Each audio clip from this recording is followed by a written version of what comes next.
Hi, I'm Alison Kenyon. I'm a face painter, body painter, artist, clown, overall creative nut job. I grew up in the Bay Area. I grew up in Fremont. I was going to circus school and performing as a clown. And also I did a fire act, swallowed fire, did sort of an acrobatic belly dance contortion, do back bends and leg scales and balance these bowls on different parts of my body and swallowed fire for like the finale. So the guy who ran it, he had a client that asked if they could provide like living statues. Like being an artist and a face painter already, he said, hey, can you pull that off? I, did art ever since I could hold a pencil.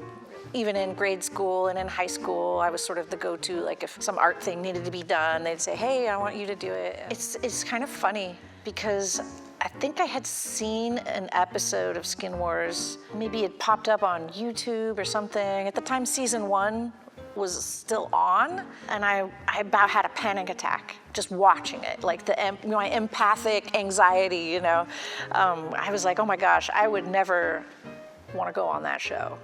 And then within a week or two, I got the phone call from the producer saying, do you want to be on the show? I'm like, are you kidding me right now?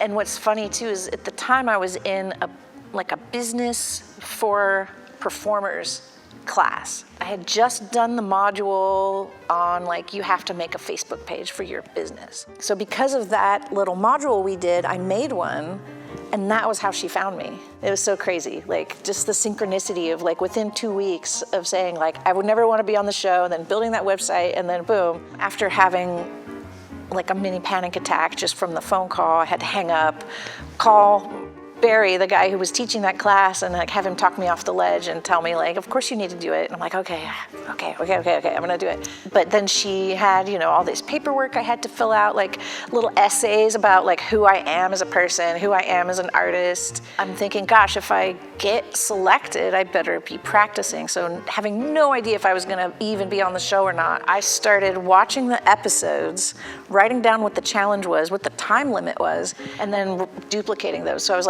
getting people hey, who wants to be my model? I can't pay you, but I'm just working on a project, a secret project.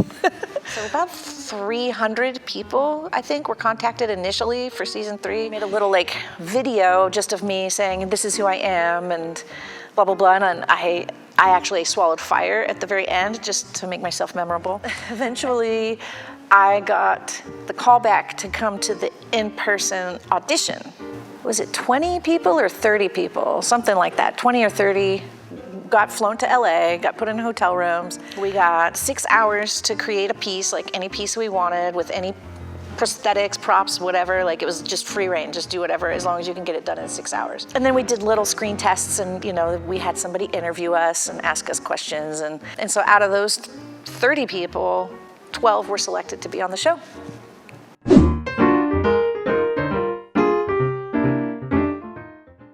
Well, as time went on, being on set grew to be second nature, but I'll tell you a little story about the very first day. They took us from our hotel rooms. We didn't know who the other cast members were. It was a mystery. When they took us to dinner, they took us one by one with a little wrangler person, took us to eat, and we weren't allowed to see who the other people were. It was pretty funny. They took all our phones, they took all our sketch pads, they took all our everything, no books, no music, no magazines, no nothing. We weren't allowed to have anything that could inspire us in any way. We got brought over. It was pretty early in the morning. We were supposed to already be camera ready by then. They brought us to this big warehouse that was freezing cold and had us just sitting and waiting in there, and they didn't have breakfast for us. We hadn't eaten, we hadn't had coffee, it was nothing.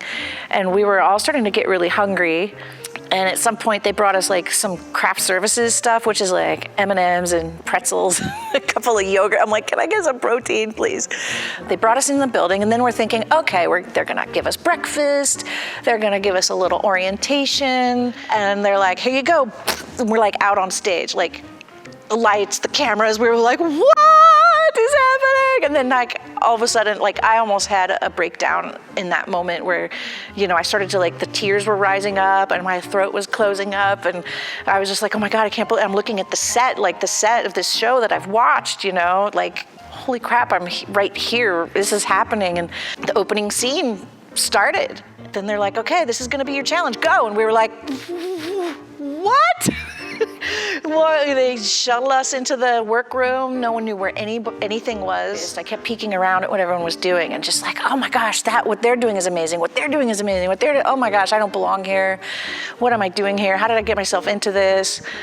And then I won that challenge, which is like blew my mind. I didn't know how that was even possible, but we were all really great friends. And I know they really try to make it seem like we're at each other's throats and all this drama. They were trying to get us to like throw shade. So many times the producers would pop out. We'd be doing, just working, everyone doing their thing. And the producer would pop out and be like, someone say that something sucks. Like, they'd pop out and pop back behind the curtain, and we're like, the first many episodes, up until I think the Ganesh, the multi-body piece, I really didn't think I had anything like a chance of even, getting to the finale, let alone winning, right? And in interviews, they kept trying to prompt me to say, like, I'm gonna win. I know I'm gonna win. I'm like, I'm not gonna say that. I'm sorry. Like, I got into a fight with a producer and I started crying because they kept trying to make me say that. And I'm like, I can't say that. That's not how I feel. I don't feel like I'm gonna win. I feel like I'm lucky I made it this far. I really feel like my competitors are so strong. I don't have a chance. More towards the end, the last few episodes, that's when I finally started feeling like, oh my gosh, I have a chance. And then when I won the multi-body piece, that's when I really felt like, oh my God, I might actually win.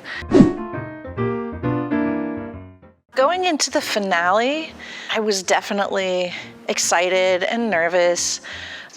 We weren't really allowed to say this, but they let us split it into 2 days. So we'd finished a previous thing from the previous episode, and then they said, we want you to change your clothes and start your background, because for the finale it was a 10-foot by 10-foot background, and then we were going to paint the 2 models, the blend-in one and the showpiece one, right? The standout one. After we'd finished another challenge and somebody else had gone home and all of that, then we like changed our clothes and started the next thing so that we didn't have to do 10 hours all in one go. I was pretty focused on what I was doing.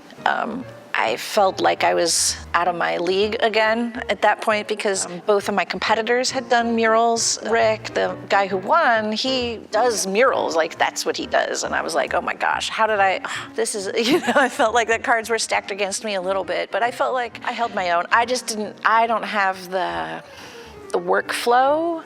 I was really happy with how it ended up. I did feel like what my competitors were doing looked really polished and amazing. But then when I see my final photo, I think, okay, it looks better than I felt like it did in the moment.